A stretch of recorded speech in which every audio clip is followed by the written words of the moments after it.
कल मैंने क्या बताया था? कल यूजेज ऑफ कॉन्वेक्स मिरर मैंने आपको बता दिया था, ठीक है। आज बेटा यूजेज ऑफ कॉनकेव मिरर पे बात करेंगे। जीवन में कॉनकेव मिरर का कहाँ कहाँ यूज होता है, इस पर हम बात करेंगे, ठीक है ना। और ये बहुत इंपॉर्टेंट है।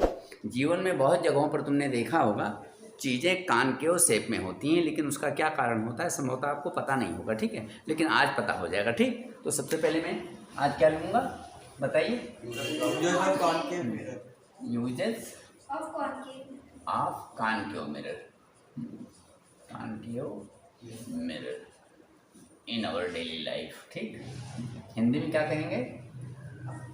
हिंदी में क्या कहेंगे? अवतल दर्पण का उपयोग है, हिंदी में कहेंगे इसको अवतल दर्पण का उपयोग, ठीक। अवतल दर्पण का उपयोग ये कहेंगे। सबको समझ में आ रहा है? Yes sir. आइए, तो जीवन में अवतल दर्पण का उपयोग कहाँ कहाँ करते हैं और क्यों करते हैं, ठीक है ना। क्लियर? Yes sir. जैसे आप लोग बाल कटवाने जाते हो ना, सामान्य नाई के यहाँ आप जाते हो, और आपने देखा होगा पैरेलल मिरर, वो प्लेन मिरर लगाए रखता है, वो नहीं लगाया रखता है। सामान्य तौर पे जो सैलून वगैरह होते हैं वहाँ पर प्लेन मिरर लगा हुआ होता है। आप कुर्सी पर बैठते हो और आपका चेहरा, आप उसमें चेहरा देखते रहते हो, नाई बाल वगैरह काटता रहता है ना। कुछ जो मतलब अच्छे किस्म के सैलून होते हैं, थोड़ा महंगे टाइप के होते हैं, या जिसको जानकारी होती है, वो प्लेन मिरर की जगह पर वो कॉनकेव मिरर लगा लेते हैं। क्या करते हैं? जहाँ पर प्लेन मिरर होता है वहाँ पर वो कॉनकेव मिरर लगाते हैं, ठीक है ना। और आपको पता है कॉनकेव मिरर की छठी दशा में मैंने आपको बताया होगा, जब ऑब्जेक्ट मिरर और उसके फोकस के बीच में होता है, बताया था। ऑब्जेक्ट कॉनकेव मिरर के फोकस और उसके मिरर, हाँ पोल कह लो, उसके बीच में होता है। पोल और कॉनकेव मिरर में पोल और फोकस के बीच में जब ऑब्जेक्ट होता है, तो छठे केस में आपको मैंने बताया होगा वर्चुअल इरेक्ट और एनलार्ज इमेज बनती है, और मिरर के पीछे बनती है, बताया था नहीं बताया था। तो इस तरह से जो शेविंग मिरर, मतलब शेव करने वाले जो होते हैं सैलून वाले, जो शेविंग का काम करते हैं, वो कॉनकेव मिरर लगा लेते हैं। क्या करते हैं? और कॉनकेव मिरर लगा लिया, दीवार के सारे कॉनकेव मिरर लगा लिया, लेकिन एक चीज़ का ध्यान रखते हैं, जैसे वो जो कुर्सी डालेंगे जिस पर उनका कस्टमर बैठेगा, वो मान लो कॉनकेव मिरर लगा दिया। अब कॉनकेव मिरर है तो कहीं ना कहीं उसका तो इधर हवा में कहीं ना कहीं उसका फोकस होगा, नहीं होगा? फोकस होगा भाई, उसका कर्वेचर है, तो कर्वेचर के हिसाब से मतलब जो मिरर के अंदर कर्वेचर है, कर्वेचर के हिसाब से सेंटर ऑफ कर्वेचर कुछ दूरी पर होगा, और सेंटर ऑफ कर्वेचर और पोल के ठीक बीचों बीच में फोकस होगा। तो वो फोकस और मिरर के बीच में कुर्सी डालते हैं। मेरी बात समझ रहे हैं? ठीक है ना। मिरर और उसके मिरर और उसके कॉनकेव मिरर और उसके फोकस के बीच में कुर्सी डालते हैं। तो जब कस्टमर बैठेगा तो क्या होगा बताइए? कस्टमर ऑब्जेक्ट हो गया, और वो मिरर और उसके फोकस के बीच में, मतलब जब मिरर में कह रहा हूँ तो कॉनकेव मिरर और उसके फोकस के बीच में आ जाता है। तो फिर उस ऑब्जेक्ट या जो व्यक्ति बैठा हुआ है, मिरर के पीछे उसका एनलार्ज इमेज, वर्चुअल इरेक्ट और एनलार्ज इमेज बनता है। तो थोड़ा चेहरा वगैरह बड़ा दिखाई देता है, दाढ़ी वगैरह बड़ी, मतलब जो है शेविंग करने में भी आसानी रहती है, और कहीं छोटा मोटा बाल छूट भी गया तो फिर बड़ा दिखाई देगा, तो आसानी से वो साफ कर देता है, ठीक है ना। मतलब बढ़िया दिखाई देता है थोड़ा सा, ठीक है ना। तो इसको क्या लिखते हैं? As a shaving mirror. क्या लिखते हैं? ये मैं लिख देता हूँ, एज अ शेविंग मिरर। एक बात होगी, ये बात अच्छी तरह से समझ में आई है कि ऐसे ही समझ में आई? अच्छी तरह से समझ में आ गई, ठीक है। ये बताइए, इसमें टॉफ़ी वगैरह कितने बच्चे खाते हैं? राधा तो बहुत खाती थी टॉफ़ी ना, क्यों? दांत ही पूरे काले कर लिए। देखो मेरा बेटा, और कोई मतलब नहीं, देखिए है क्या, बहुत बच्चे देखो टॉफ़ी वगैरह खाते, पूरे दांत एकदम काले, एक तरफ से देखोगे ना। और कई बार होता है बड़े बच्चे भी होते हैं, चलिए टॉफ़ी छोड़िए, विभिन्न कारणों से दांत के अंदर खराबी हो जाती है, दर्द होता है, या और तमाम चीज़ें होती ना। तो क्या होता है, जब बर्दाश्त नहीं होता है या काम चलने भर का नहीं होता, तो आदमी डेंटिस्ट के पास जाता है। अब दांत कोई सामने तो है नहीं, कुछ दांत तो जो मोलर वगैरह हैं, प्री मोलर हैं, वो थोड़ा अंदर है, प्री मोलर तो पीछे थोड़ा आगे है, और मोलर तो और पीछे है। अब कहाँ पर, या ऊपर दांत तो कायदे से दिखाई नहीं देता। आपने देखा होगा डेंटिस्ट के पास में वो स्टील स्टील की हैंडल होती है, उसमें आगे छोटे छोटे मिरर लगे हुए होते हैं। देखा है सबने? देखा है नहीं देखा? उसको डालता है, बस उसी में देख लेता है, इमेज देख लेता है ना, विभिन्न एंगल पे करके देख लेता है। मेरी बात समझो? तो उसमें जो मिरर लगा हुआ होता है, डेंटिस्ट स्टील की हैंडल होती है, उसमें आगे देखा होगा नन्ना सा मिरर लगा हुआ होता है, वो कानकेव मिरर होता है, ठीक है ना। तो डेंटिस्ट उसको इस पोजीशन, भाई कानकेव मिरर है तो उसका कोई ना कोई फोकस होगा, नहीं होगा, फोकस हवा में होगा। तो डेंटिस्ट उसको इस पोजीशन में रखता है कि आपका जो दांत है वो मिरर और उसके फोकस के बीच में आ जाए, तो उसके अंदर उसका वर्चुअल इरेक्ट और बड़ा इमेज बन जाता है, बड़ा इमेज, मैग्नीफाइड इमेज बन जाता है, लार्ज इमेज बन जाता है। क्लियर हुआ ना? और वो देख लेता है इधर उधर घुमा के, हर कोना खुदरा उसका देख लेता है। समझ में आ रही बात? नहीं आ रही? ठीक है ना, उसको पता चल जाता है कि ये दिक्कत है। बातें समझ में आ रही ना? तो इसको हम क्या कहते हैं, क्या लिखें? यूज्ड बाय डेंटिस्ट, ये मैं लिख दे रहा हूँ, ठीक है ना, यूज्ड बाय डेंटिस्ट, ठीक है ना। अगर कहीं समझ में नहीं आएगी तो ये कौन सा केस हुआ? 6 केस, ठीक है। और ये क्या हुआ? ये भी 6 केस नहीं हुआ। इसमें भी ऑब्जेक्ट क्या होगा? मिरर उसके फोकस के बीच में होगी, और इसमें भी ऑब्जेक्ट मिरर उसके फोकस के बीच में होगी। बातें समझ रहे हैं कि नहीं समझ रहे हैं? आगे आइए, अगला मैं बताता हूँ आपको। ऐसा होता है बेटा, रूम हीटर देखा है? जाड़े के दिनों में लोग रूम हीटर इस्तेमाल करते हैं, ठीक है ना। रूम हीटर होता है, जरा अपनी कॉपी दो। रूम हीटर देखा होगा, उसमें जो है चीनी मिट्टी की 2 राड होती हैं, उसके ऊपर नाइक्रोम का फिलामेंट लिपटा हुआ होता है, और जब इलेक्ट्रिसिटी पास होती है तो नाइक्रोम का जो फिलामेंट होता है बिल्कुल रेड हो जाता है, और उससे हीट निकलने लगती है ना। क्लियर हुई बात ना? अब हीट को पूरे कमरे में फैलाने के लिए आपने देखा होगा सामने तो चीनी मिट्टी के 2 राड होते नहीं होते?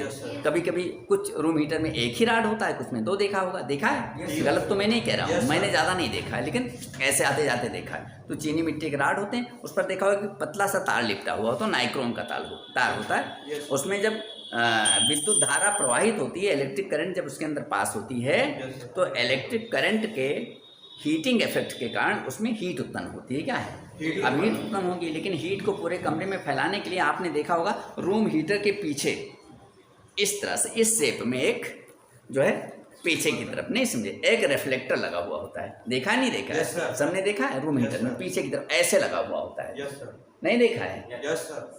और उस पर बढ़िया शाइनिंग निकल वगैरह की पॉलिश होती है, चमकता है बढ़िया से।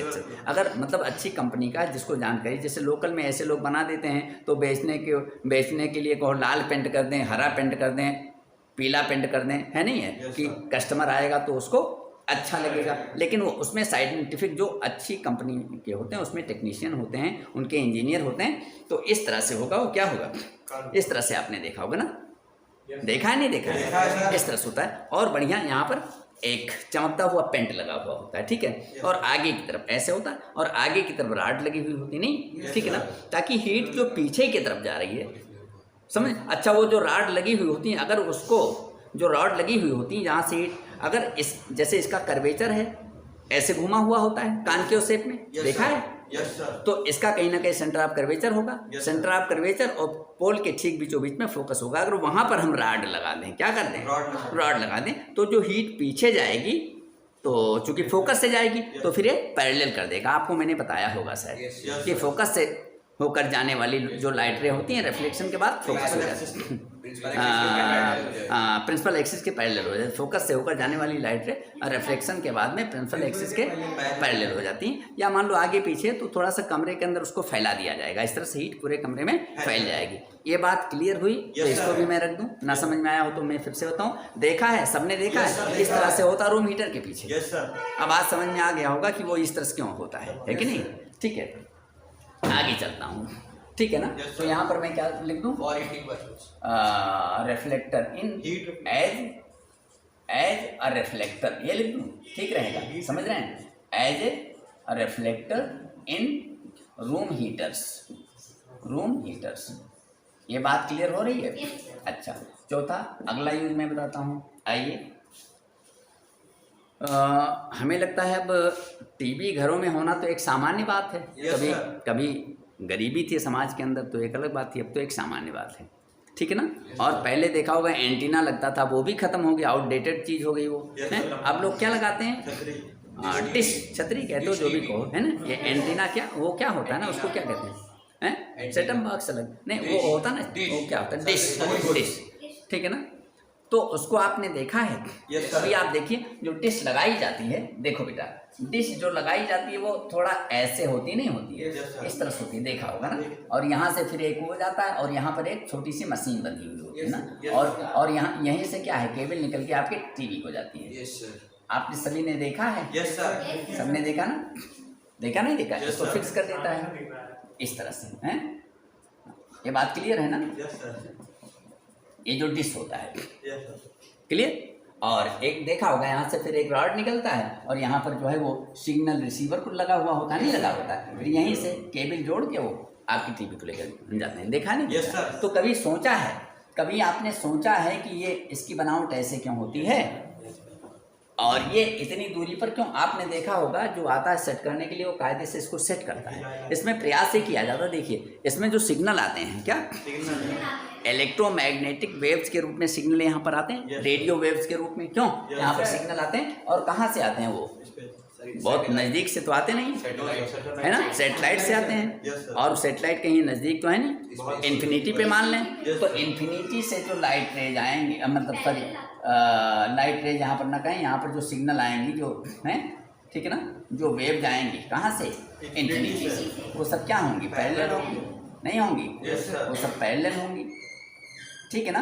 और इसको जो लगाया जाता है बेटा, इसको चूंकि इसका कर्वेचर है तो कहीं ना कहीं सेंटर ऑफ कर्वेचर होगा, नहीं होगा, तो सेंटर ऑफ कर्वेचर और इसके बीच में यहाँ पर फोकस पर इसको एडजस्ट किया जाता है, क्लियर। तो जो पैरेलल रेज आएंगी यहाँ पर, जो पैरेलल वेव्स यहाँ हम कहें, या जो पैरेलल जो सिग्नल आएगा उसकी वेव्स जो पैरेलल होंगी, वो इसको क्या करेगा, बोलो, कानकेव होने की वजह से, कानकेव होने की वजह से ये क्या करेगा, फोकस पर क्या करेगा, रिफ्लेक्ट कर देगा ना फोकस पर। तो यहाँ पर इसकी सिग्नल की इंटेंसिटी यहाँ पर बढ़ जाएगी। मेरी बात समझ में आई कि नहीं है। जो पूरे एरिया में सिग्नल आ रहा है उसको ये रिफ्लेक्ट करके यहाँ पर फोकस, और यहीं पर ये सिग्नल रिसीवर जो भी होता है, इसको जो भी कहते हैं वो लगा हुआ होता है ना, तो सिग्नल की इंटेंसिटी बढ़ जाती है। ये बात समझ में आई कि नहीं है।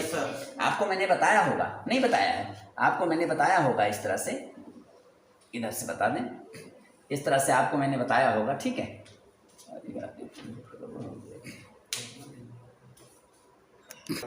चलो बेटा, तो मैं ये बता रहा था, एक बार फिर से समझ लो, शेप ऑफ डिश एंटीना घरों में लगा होता है, देखा होगा ना, वो कानकेव शेप में होता है। एक बार यहाँ पर मैं बताता हूँ, जरा ध्यान दीजिए।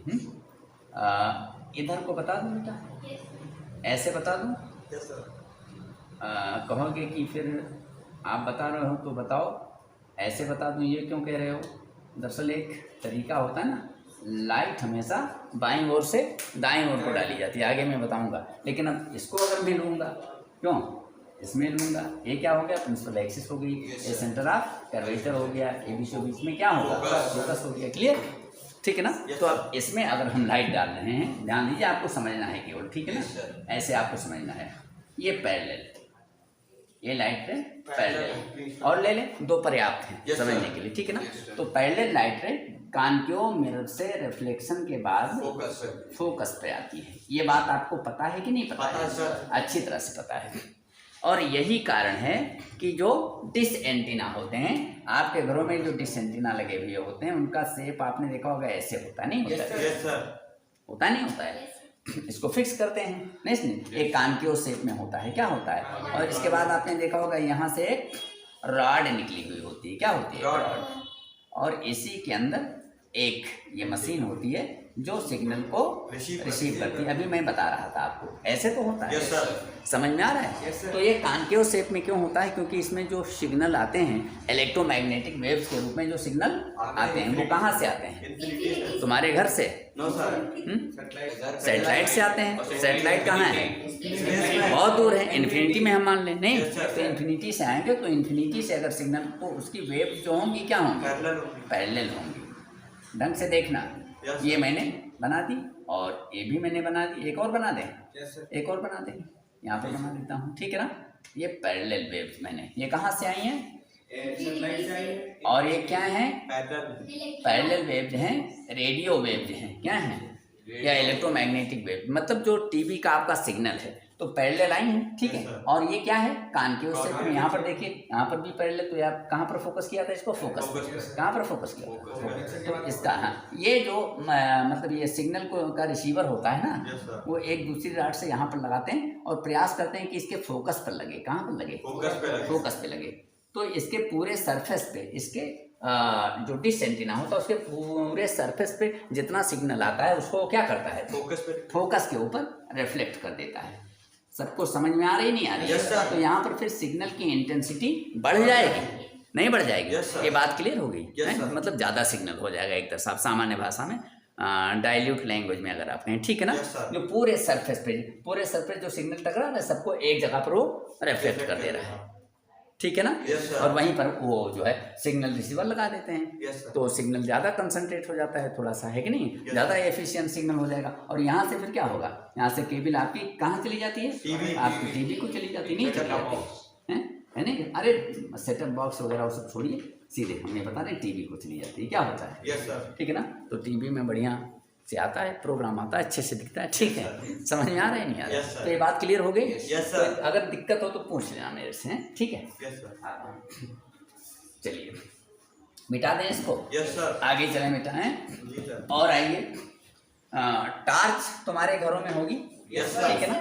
टार्च है, रिफ्लेक्टर इन टार्च, रिफ्लेक्टर इन टॉर्चेज, ठीक है ना, ठीक है। टॉर्च ले लो, या आपकी मोटरसाइकिल की जो हेडलाइट वगैरह होती है, टॉर्च सबने देखी है? टॉर्च में एक पोर्शन होता है, शायद तुमको ना पता हो, उसको जो बेचने वाले होते हैं उसको कटोरी कहते हैं, कहते हैं ना। फिलहाल मैं यहाँ पर बनाने का प्रयास करता हूँ, बेटा मेरी बात सुनो, ढंग से देखो, समझे। कोई टॉर्च में नहीं बनाऊंगा, पूरी टॉर्च में नहीं बनाऊंगा, ठीक है ना। टॉर्च का आगे का हिस्सा हो गया,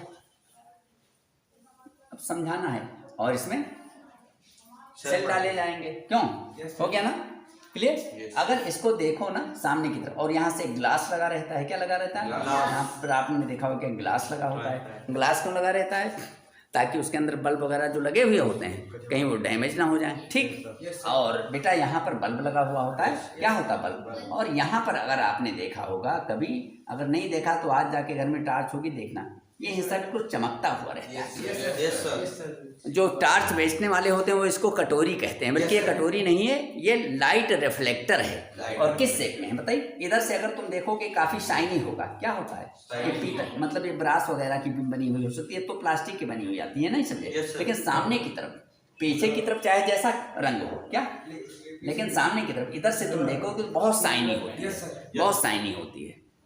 क्लियर हुई ना?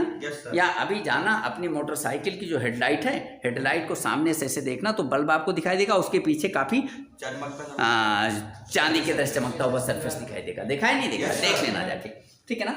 और बेटा होता क्या है, यहाँ पर होल्डर होता है, क्या होता है, यहाँ पर होल्डर होता है, होल्डर के अंदर क्या लगाते हैं, बल्ब लगाते हैं, होल्डर के अंदर ऐसे होल्डर होता है, और होल्डर के अंदर बल्ब होता है, क्या होता है, ऐसे। यहाँ पर अब मैं ऐसे बना देता हूँ, ठीक है ना, ये होल्डर के अंदर बल्ब होता है, क्लियर हुआ ना। अब बात समझ रहे, ये मैंने किसकी डिजाइन बनाई, अरे क्या काय का चित्र बनाया, टॉर्च का, क्लियर हुआ ना। तो बेटा अब ये बल्ब जब ग्लो करेगा, क्या करेगा, ग्लो करेगा, तो ये प्रयास करते हैं, कायदे से ये प्रयास करते हैं कि ये बल्ब की पोजीशन इसके फोकस पर रहे, कहाँ पर रहे, जैसे ये कानकेव है, कानकेव है, और इसके फोकस पर अगर रहेगी तो फोकस से अगर प्रकाश निकलेगा क्या होगा, फोकस से जब प्रकाश ऐसे जाएगा तो क्या होगा, रिफ्लेक्ट करके पैरेलल कर देगा, नहीं करेगा, क्योंकि लाइट पीछे की तरफ जाएगी, क्या होगी, वो सब रिफ्लेक्ट होकर क्या हो जाएगी, पैरेलल हो जाएगी, नहीं समझे। आगे रास्ते की तरफ पैरेलल लाइट फेंकेगा ये, ठीक है ना। जो लाइट इधर पीछे की तरफ जा रही है उसको भी रिफ्लेक्ट करके पैरेलल बीम दे देगा। यही मोटरसाइकिल वगैरह में भी होता है, क्लियर हुआ ना, ठीक है ना। एक चीज़ आपने और देखा हो ना देखा हो, मैं आपको बता दूं, सुनिए, करके देख लेना। टॉर्च तो घर में है ही है, रात में टॉर्च को ऑन करना, और टॉर्च में पीछे जो ढक्कन होता है, ढक्कन जहाँ से सेल डालते हैं ना, उसको थोड़ा सा ढीला और टॉर्च को ऑन करके ढीला करना, कसना नहीं इसमें, और दीवार पर उसका धब्बा डालोगे तो कभी धब्बा छोटा बनेगा, कभी बड़ा बनेगा, आप देखोगे। इस तरह करके देखा नहीं देखा, ऐसा क्यों होता है, ऐसा इसलिए होता है क्योंकि जब इसको आप पीछे से ढक्कन को टाइट करोगे या कसोगे तो यहाँ पर एक स्प्रिंग होती है, ये बल्ब को आगे शिफ्ट करती है या पीछे की तरफ ले जाती है, समझ में? ठीक है ना? तो इसकी पोजीशन चेंज होती है, तो वही बात आ जाएगी। कॉन्केव मिरर में मैंने क्या बताया था, बोलिए? अगर ऑब्जेक्ट की पोजीशन चेंज हो जाएगी तो इमेज की भी पोजीशन, और कभी वो इनलार्ज भी बन सकता है, कभी डिमिनिश्ड भी बन सकता है ना? ये बात क्लियर होगी। तो बल्ब के अंदर भी सॉरी टॉर्च के अंदर भी इसका यूज करते हैं। लाइट का रिफ्लेक्टर, पीछे की तरफ जो लाइट जाती है वो रिफ्लेक्ट करके आगे एक पैरेलल बीम बना देती है। अब बात समझ में आ गई? Yes sir. सबके समझ में? किसी को दिक्कत तो नहीं है? Yes sir. आगे आइए। अच्छा, अब एक बात और बताता हूँ बेटा, ध्यान दीजिए, ठीक है?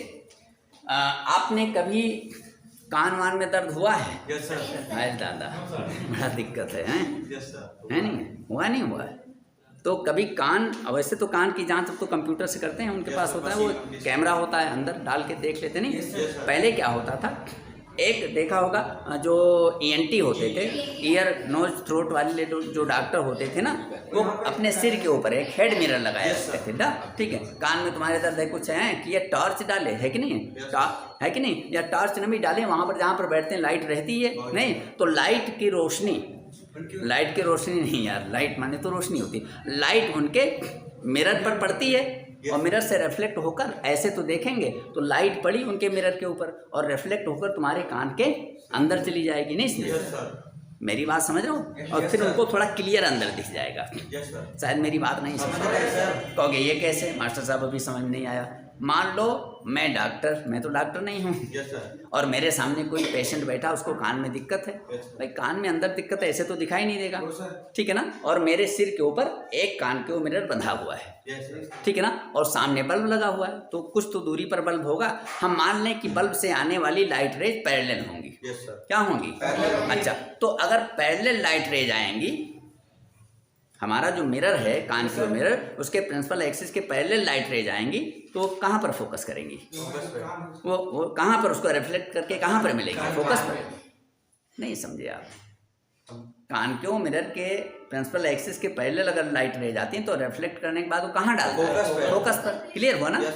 यही तो करता है। तो लाइट ऊपर से लैंप से लाइट आई, और डॉक्टर के जो हेड मिरर है वो कान के टाइप का होता है, तो उससे टकरा कर, और जब रिफ्लेक्टेड लाइट रे होती है, नहीं सुना, वो कान के अंदर, वो इस पोजीशन में करेगा कि तुम्हारे कान के अंदर लाइट रे, और अपने हेड मिरर की दूरी तुम्हारे कान से इतना रखेगा कि वो फोकस पर रहे, तो वहाँ पर बिल्कुल सारी लाइट रे कंसंट्रेट हो जाएगी, तो ज़्यादा क्लियर दिख जाएगा। मेरी बात शायद समझे नहीं भाई? सिर पर उसके बंधा हुआ है, सिर को आगे कर ले, पीछे कर ले, कैसे भी कर ले, तो पोजीशन एडजस्ट कर सकता है ना? इस हिसाब से करेगा कि जो भी लाइट रे हैं वो कंसंट्रेट हो जाएं कान के अंदर, ईयर कैनाल के अंदर जो टिम्पैनम वगैरह, पर्दा वगैरह होता है, समझे? वहाँ पर कंसंट्रेट हो जाए तो देख लेगा। मेरी बात समझ रहे हो नहीं? तो ये जो ENT भी यूज करते हैं, ठीक है, used by ENT, ear nose throat. Clear हुआ ना? और एक मैं और बताऊं, सोलर फर्नेस का नाम कभी सुना है, नहीं सुना है? Used in solar furnace, used in solar furnace. बस बहुत हो गया, अब इतनी ही बात रखूंगा। सोलर फर्नेस का नाम सुना है? Yes sir. क्या होती है बताओ, सुना है? अगर जब नहीं जानते हो तो शांत रहो, ठीक है ना? सोलर फर्नेस बेटा क्या होती है, नहीं समझे? उसमें बहुत सारे कॉन्केव मिरर लगा दिए जाते हैं। मेरी बात सुनिए, बहुत सारे कॉन्केव मिरर लगा दिए जाते हैं, और उनका एडजस्टमेंट इस हिसाब से किया जाता है कि सब लाइट को रिफ्लेक्ट करके एक पॉइंट पर कंसंट्रेट करते हैं। एक पॉइंट पर सारे जितने भी मिरर लगा दिए जाते हैं, समझ में आया? बहुत सारे कॉन्केव मिरर लगा दिए जाते हैं, और वो सारे कॉन्केव मिरर लाइट को एक पॉइंट पर कंसंट्रेट करते हैं। क्लियर हुआ ना? तो वो जो पॉइंट रखा जाएगा, कहाँ रखा जाएगा? वो मिरर के फोकस पे रखा जाएगा, हमें लगता है, क्योंकि लाइट कहाँ से आएगी? सन से आएगी। सन इन्फिनिटी पे है, तो इन्फिनिटी से आने वाली लाइट रे क्या होंगी? पैरेलल होंगी। और पैरेलल लाइट रे, जब कॉन्केव मिरर के प्रिंसिपल एक्सिस के पैरेलल लाइट रे आएगी, तो उसको वो रिफ्लेक्ट करके कहाँ डालेगा? फोकस पर। तो नहीं समझे? उनका ऐसा एडजस्टमेंट किया जाता है कि सबका फोकस एक जगह पर हो जाए, तो लाइट रे जो आती हैं कहाँ से? सन से। समझ में ये बात? तो उनमें जो हीटिंग इफेक्ट वाली रेज होती हैं, जैसे विजिबल लाइट होती है, एक इंफ्रारेड भी होती है। क्या होती है? और एक मतलब जो है वो क्या कहते हैं उसको, क्या कहते हैं उसको, भूल रहा हूँ। इंफ्रारेड हो गई, और अल्ट्रावायलेट। तो अल्ट्रावायलेट तो आती हैं, तो अर्थ के एटमॉस्फेयर में वहीं एब्जॉर्ब हो जाती हैं, ओजोन रेज उसको एब्जॉर्ब कर लेती हैं, ठीक है। तो विजिबल लाइट और इंफ्रारेड ये आती हैं। तो विजिबल लाइट से तो चीज़ें हमको दिखाई देती हैं, और इंफ्रारेड के अंदर हीटिंग इफेक्ट होता है। क्या होता है? Heating effect. तो ये जो सोलर फर्नेस होता है, इसके अंदर बहुत सारे कॉन्केव मिरर लगा दिए जाते हैं, और इन पर जब लाइट पड़ती है तो लाइट को रिफ्लेक्ट करके, सारे लाइट को रिफ्लेक्ट करके एक पॉइंट पर रिफ्लेक्ट करते हैं। तो वहाँ पर क्या होगा? टेम्परेचर बहुत ज़्यादा बढ़ जाएगा। समझ में? सारी इंफ्रारेड रेज वहीं पर कंसंट्रेट हो जाएंगी, तो बहुत ज़्यादा टेम्परेचर नहीं बढ़ जाएगा। समझ में आ रहा है नहीं आ रहा? भाई वो चीज़ें जो इधर उधर फैल जा रही हैं, अगर सारी की सारी हीट एक जगह पर कंसंट्रेट हो जाए तो बहुत ज़्यादा टेम्परेचर हो जाएगा।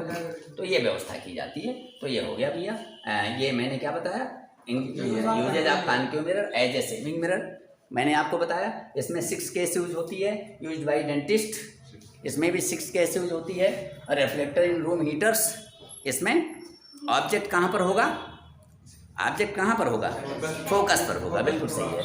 शेप ऑफ दिस एंटीना, इसमें ऑब्जेक्ट कहाँ पर होगा? फोकस पर होगा, जो मशीन उसकी जो सिग्नल को रिसीव करती है। रिफ्लेक्टर इन टॉर्चेज, टार्च के अंदर बल्ब की पोजीशन भी वो रिफ्लेक्टर के फोकस पे प्रयास किया जाता है, यूज बाय ENT। इसमें क्या होता है बताइए? लाइट रे पैरेलल होती है और वो मतलब रिफ्लेक्ट करके फोकस पर, है कि नहीं? और सोलर फर्नेस में भी आपने है नहीं, जो इसमें होता है वही इसमें होता है। क्लियर हुआ ना? तो समझ गए नहीं? इसको मैं बता दूं, दाढ़ी बनाने वाले शीशे के तौर पे, दांत के डॉक्टर के द्वारा दांत का प्रतिबिंब देखने के लिए, और रूम हीटर तो जानते हो, कमरे को गर्म करने का जो हीटर होता है, कमरे का ऊष्मक कह सकते हैं, उसमें रिफ्लेक्टर परावर्तक के रूप में। डिश एंटीना का भी इसी तरह का आकार होता है, जिससे रेडियो के TV के सिग्नल आते हैं, और टार्च वगैरह के अंदर जो प्रकाश होता है उसको आगे की तरफ परावर्तित करने के लिए। और ENT जो कान नाक गला वाले डॉक्टर होते हैं नहीं, इसमें उनके हेड मिरर के तौर पे, और सोलर फर्नेस में। बात क्लियर हो गई अच्छी तरह से?